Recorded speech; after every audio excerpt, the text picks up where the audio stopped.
tous les hamd prononcés dans la création sont pour Allah subhanahu wa ta'ala.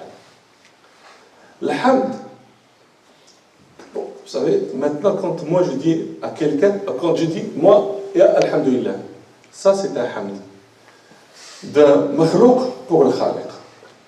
Vous comprenez ça, makhlouk khaliq? Ceux qui ne comprennent pas l'arabe, vous comprenez makhlouk khaliq? Vous ne comprenez pas en français aussi? Je vous parle en français, vous ne répondez pas. On est dans une autre langue. Vous comprenez ce que dit makhlouk? Ben, dites non. Le makhlouk, c'est le créé. Le khaliq, c'est le créateur. Donc, quand moi je dis alhamdulillah, c'est une louange d'un créé pour le créateur. D'accord? Ça, c'est un genre. Un autre genre, c'est quand moi je dis à quelqu'un merci, ashkourk, ahmadouk pour ta générosité, etc. C'est un hamd d'un créé pour un créé. Voilà. Mais un créé par qui? Par le créateur. C'est-à-dire que c'est un hamd c'est toujours le créateur, puisque c'est le créateur qui m'a créé. Allahu khalaqakum wa ma ta'malun. Donc, Allah subhanahu wa ta'ala, c'est toujours un hamd, même si ça provient d'un créé, mais c'est l'œuvre du créateur, puisque moi-même je suis l'œuvre du créateur. C'est un deuxième genre. Troisième genre, c'est quand Allah subhanahu wa ta'ala fait la louange d'un de ses serviteurs. Allah يقول عن إبراهيم عليه السلام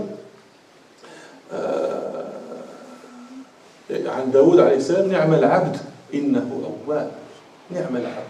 Allah subhanahu wa ta'ala fait la louange de David. Donc c'est un hamd du créateur vers le créé. Un troisième genre de hamd. Un quatrième genre de hamd.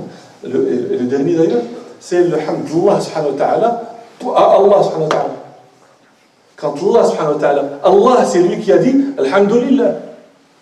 Allah subhanahu wa ta'ala a fait la louange de lui-même. C'est le quatrième genre de louange. Quand tu dis alhamdou, al veut dire l'istiraq, c'est-à-dire que tous ces genres de hamd, ils sont mérités par Allah subhanahu wa ta'ala. Quand tu dis alhamd, al c'est pour l'ahd. Qu'est-ce que ça veut dire l'ahd? Moi, je ne vais pas m'étendre parce que j'ai peur que je vous perde. Juste pour vous dire que là, c'est une chose qui n'a pas été traduite, puisqu'ils ont commencé par louange. Et tout ce que je vous ai dit maintenant, et bien sûr, j'ai essayé de simplifier au maximum pour que vous compreniez, tout ça, vous, ceux qui ne comprennent pas l'arabe, n'en ont aucune idée. Et là, nous sommes en train de parler de l'article. L'article, elle, on n'est pas encore venu au mot, alhamd. Alhamd. Alhamd, que veut dire hamd? Louange. Donc, quelle est la différence entre le hamd et le madh? Et thana? Et shukr? 4 mots qui ne veulent certainement pas dire la même chose. Vous savez ce que veut dire shukr, remerciement. Alhamd, louange. Quelle est la différence? Est-ce que vous voyez un lien qui sépare, une ligne qui sépare le remerciement de la louange? Alhamd wa shukr. Les parents, les savants, ils parlent de ça. Par exemple, ils te disent que le hamd, quelqu'un que tu le loues pour 2 choses.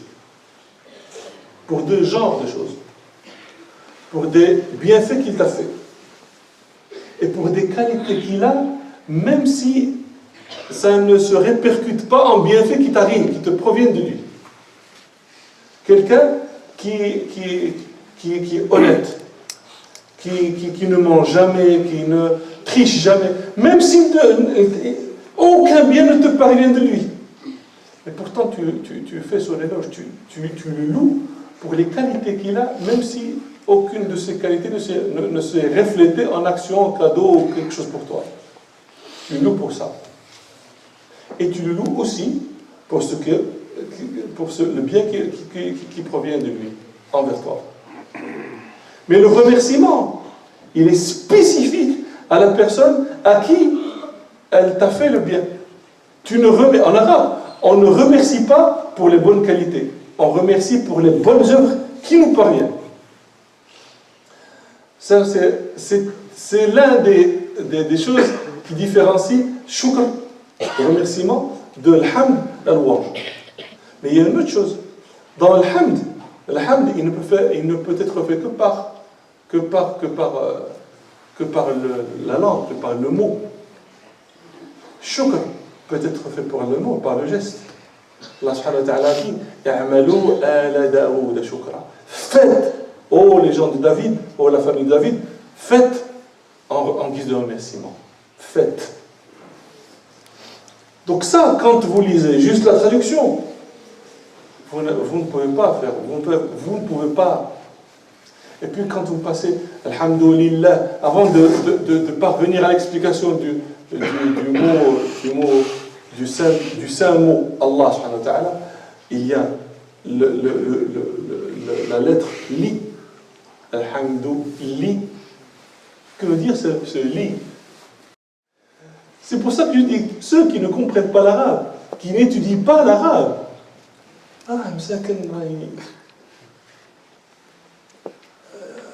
ils sont à plaindre. Quand on est en face de l'arabe coranique, c'est une arabe qui s'étudie.